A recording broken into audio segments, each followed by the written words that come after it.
ನಮಸ್ಕಾರ. ನನ್ನ ಆತ್ಮೀಯ ಸಾರಿಗೆ ಸಹೋದರರೇ ಮತ್ತು ನನ್ನ ಆತ್ಮೀಯ ಸಾರಿಗೆ ಹಿರಿಯ ಸಿಬ್ಬಂದಿಗಳೇ, ನಾನು ನಿಮ್ಮ ಚಂದ್ರು.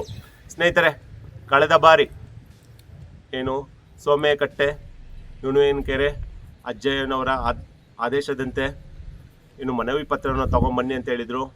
ಆ ವಿಚಾರವಾಗಿ ಇವತ್ತು ಅಂದರೆ 4/8/2026 ಮಂಗಳವಾರ ಬೆಳಗ್ಗೆ 10 ಗಂಟೆಗೆ ಬಂದು ಅಜ್ಜಯ್ಯ ಅವರಿಗೆ ಸಾರಿಗೆ ನೌಕರರ ಸಮಸ್ಯೆಗಳಿದ್ದಾವೆ, 1/1/2024 ಸರ್ಕಾರ ಪ್ರಣಾಳಿಕೆ ಭರವಸೆಯಂತೆ ಸರಿಸಮಾನ ವೇತನವನ್ನು ನೀಡಬೇಕು, ಅದನ್ನು 1/1/2024 ಜಾರಿಗೊಳಿಸಬೇಕು ಅಂತ, ಮತ್ತು 38 ತಿಂಗಳ ವೇತನದ ಹಿಂಬಾಕಿಯಲ್ಲಿ ತಾರತಮ್ಯ ಆಗಿದೆ, ಆ ತಾರತಮ್ಯವನ್ನು ನಿವಾರಿಸಬೇಕು, ಮತ್ತು ಕಾರ್ಮಿಕ ಸಂಘಟನೆಗಳ ಚುನಾವಣೆ ನೆನೆಗುಂದಿಗೆ ಬಿದ್ದಿದೆ 30 ವರ್ಷಗಳಿಂದ, ಆ ಚುನಾವಣೆಗಳನ್ನ ನಡೆಸೋಕ್ಕೆ ಮಾನ್ಯ ಮುಖ್ಯಮಂತ್ರಿಗಳಾದ DK ಶಿವಕುಮಾರ್ ಸಾಹೇಬ್ರಿಗೆ ಒಂದು ಮನವರಿಕೆ ಮಾಡಿಕೊಡೋದಕ್ಕೋಸ್ಕರ ಇವತ್ತು ಮನವಿ ಪತ್ರವನ್ನು ಸಲ್ಲಿಸಿದ್ದೀವಿ.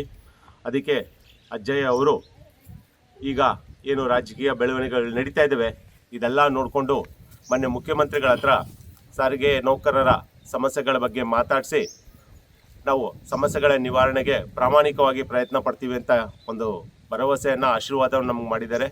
ಸೊ ಇವತ್ತು ನಾವು BMTC, ತಿಪ್ಟೂರು, ತುರುವೇಕೆರೆ ಮತ್ತು ಸಿರಾ ಇನ್ನೂ ಹಲವು ಕಡೆಯಿಂದ ಎಲ್ಲ ನಮ್ಮ ನೌಕರರೆಲ್ಲ ಬಂದು ಇವತ್ತು ಭಾಗವಹಿಸಿ ಈ ಕಾರ್ಯಕ್ರಮವನ್ನು ಯಶಸ್ವಿಗೊಳಿಸಿದ್ದಾರೆ.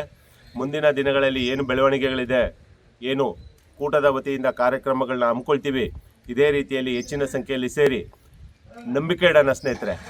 ನಂಬಿಕೆ ಇದ್ದರೆ ಮಾತ್ರನೇ ನಮಗೆ ಪ್ರತಿಫಲಗಳು ಸಿಗೋದು. ಯಾರೇನಂತಾರೋ ಅಂದ್ಕೊಳ್ಳಿ, ಅವ್ರು ಅಂದ್ಕೊಂಡವರೆಲ್ಲ ಬಂದು ಏನೂ ಇದು ಮಾಡಲ್ಲ. ಸೊ ನಮ್ಮ ಕೆಲಸ ಕೂಟದ ವತಿಯಿಂದ ಪ್ರಾಮಾಣಿಕವಾಗಿ ಕೆಲಸ ನಡಿಬೇಕಾಗಿದೋ ಅದು ನಡೀತಾ ಇದೆ. ಎಲ್ಲರೂ ಇನ್ನು ಮುಂದಕ್ಕೆ ಇದೇ ರೀತಿಯಲ್ಲಿ ಸೇರಿಸಿ ನಮ್ಮ ಬೇಡಿಕೆಯನ್ನು ಈಡೇರಿಸ್ಕೊಳ್ಳೋ ಕಡೆ ಎಲ್ಲರೂ ಹೆಜ್ಜೆ ಇಡೋಣ ಅಂತ ಕೇಳ್ಕೊಳ್ತಾ ಮುಗಿಸ್ತಾ ಇದ್ದೀನಿ. ಜೈ ಹಿಂದ್, ಜೈ ಕರ್ನಾಟಕ. ನಮಸ್ಕಾರ. ನನ್ನ ಆತ್ಮೀಯ ಸಾರಿಗೆ ಸಹೋದರರೇ ಮತ್ತು ನನ್ನ ಆತ್ಮೀಯ ಸಾರಿಗೆ ಹಿರಿಯ ಸಿಬ್ಬಂದಿಗಳೇ, ನಾನು ನಿಮ್ಮ ಚಂದ್ರು. ಸ್ನೇಹಿತರೆ, ಕಳೆದ ಬಾರಿ ಸೋಮೇಕಟ್ಟೆ ಕೆರೆ ಅಜ್ಜಯ್ಯನವರ ಆದೇಶದಂತೆ ಮನವಿ ಪತ್ರವನ್ನು ತೊಗೊಂಬನ್ನಿ ಅಂತ ಹೇಳಿದರು.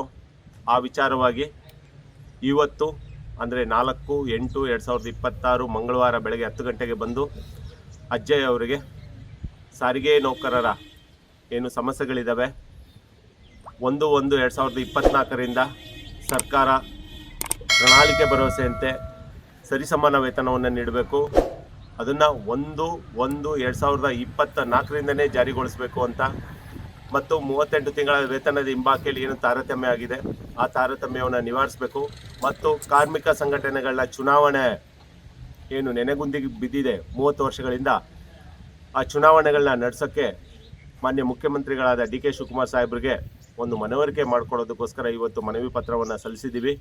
ಅದಕ್ಕೆ ಅಜ್ಜಯ್ಯ ಅವರು ಈಗ ರಾಜಕೀಯ ಬೆಳವಣಿಗೆಗಳು ನಡೀತಾ ಇದ್ದಾವೆ, ಇದೆಲ್ಲ ನೋಡಿಕೊಂಡು ಮಾನ್ಯ ಮುಖ್ಯಮಂತ್ರಿಗಳ ಹತ್ರ ಸಾರಿಗೆ ನೌಕರರ ಸಮಸ್ಯೆಗಳ ಬಗ್ಗೆ ಮಾತಾಡಿಸಿ ನಾವು ಸಮಸ್ಯೆಗಳ ನಿವಾರಣೆಗೆ ಪ್ರಾಮಾಣಿಕವಾಗಿ ಪ್ರಯತ್ನ ಪಡ್ತೀವಿ ಅಂತ ಒಂದು ಭರವಸೆಯನ್ನು, ಆಶೀರ್ವಾದವನ್ನು ನಮಗೆ ಮಾಡಿದ್ದಾರೆ. ಸೊ ಇವತ್ತು ನಾವು BMTC, ತಿಪ್ಟೂರು, ತುರುವೇಕೆರೆ ಮತ್ತು ಸಿರಾ ಇನ್ನೂ ಹಲವು ಕಡೆಯಿಂದ ಎಲ್ಲ ನಮ್ಮ ನೌಕರರೆಲ್ಲ ಬಂದು ಇವತ್ತು ಭಾಗವಹಿಸಿ ಈ ಕಾರ್ಯಕ್ರಮವನ್ನು ಯಶಸ್ವಿಗೊಳಿಸಿದ್ದಾರೆ.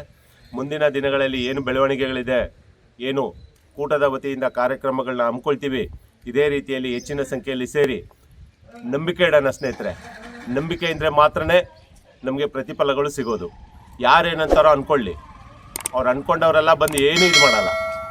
ಸೊ ನಮ್ಮ ಕೆಲಸ ಕೂಟದ ವತಿಯಿಂದ ಪ್ರಾಮಾಣಿಕವಾಗಿ ಕೆಲಸ ನಡಿಬೇಕಾಗಿದೋ ಅದು ನಡೀತಾ ಇದೆ.